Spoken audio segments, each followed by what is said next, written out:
Hello, Coach. Bill Burnett with the Fellowship of Christian Athletes again, and we're talking about Wisdom Walk Sports.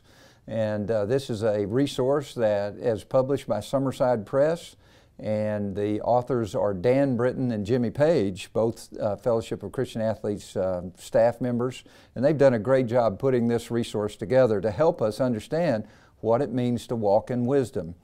We're going to be talking about our game plan for the semester here, and they start off with a story about a young guy that was in the gym, and he had a t-shirt that had "No pain, no pain," which is kind of a takeoff on the old adage, no pain, no gain. But he was certainly living out his t-shirt, because he was just kind of hanging out at the juice bar and talking to the ladies, talking to the staff at the gym, but he really wasn't doing a whole lot of working out.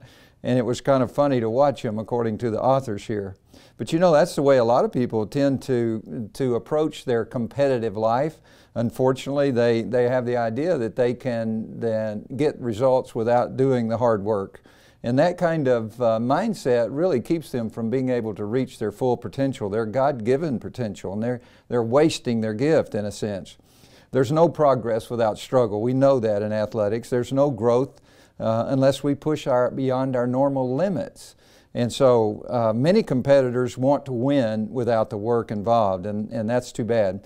But the shortcut never leads to greatness. We also know that. But the easy road is always there as a temptation, and we think that it makes us better, but it never does.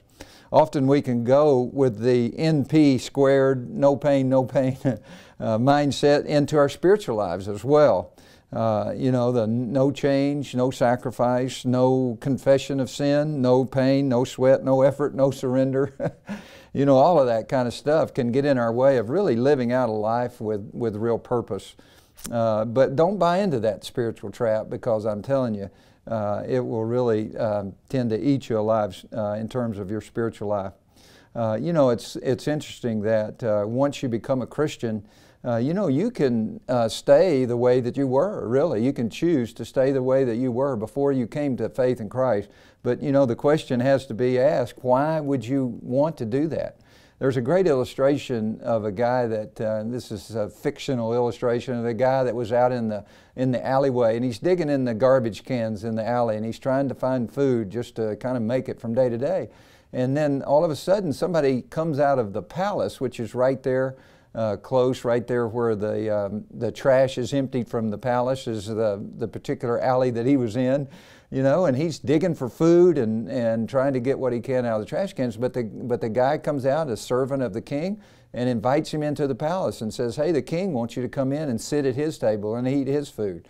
And so you do that. I mean, you know you're not really worthy of that, but you're allowed to come in. It's by God's grace, or the king's grace in this instance, and you're in a situation where you're able to eat anything you want. Hey, you got access to the bowling alley and the swimming pool, you name it. But sometime down the road, you kind of decide, hey, I want to go back out in the alley, you know, and you'd have to say, are you crazy? You know, I mean, why would you want to do it? You can do it, but why would you want to do it? And it's the same way in our spiritual life when it comes to this idea of no pain. Luke 9:23 says that if anyone wants to come after me, he must deny himself, take up his cross daily, and follow me. And the results are well worth it when we do that. So God is really wanting to do something in our lives. He's wanting to transform us. He's wanting to change us on the inside, and He's wanting us to grow so that we can not only show that change, you know, I mean, not only have that change within, but show that change without. And that's where Wisdom Walks comes in. And that's why I invite you guys to come along with me as we journey through this semester with this particular resource. We have the playbook. It's the book that we're using, but also the ultimate playbook is the Bible. And we have a relationship here when we build our relationship with God that really makes a difference in our lives and the way that we carry out our lives with others. And of course, it is also possible that we can maybe draw others to join us in this journey. and that we can create a movement that would be able to change the world of sports, change the culture of sport. And so I'm really looking forward to this this semester.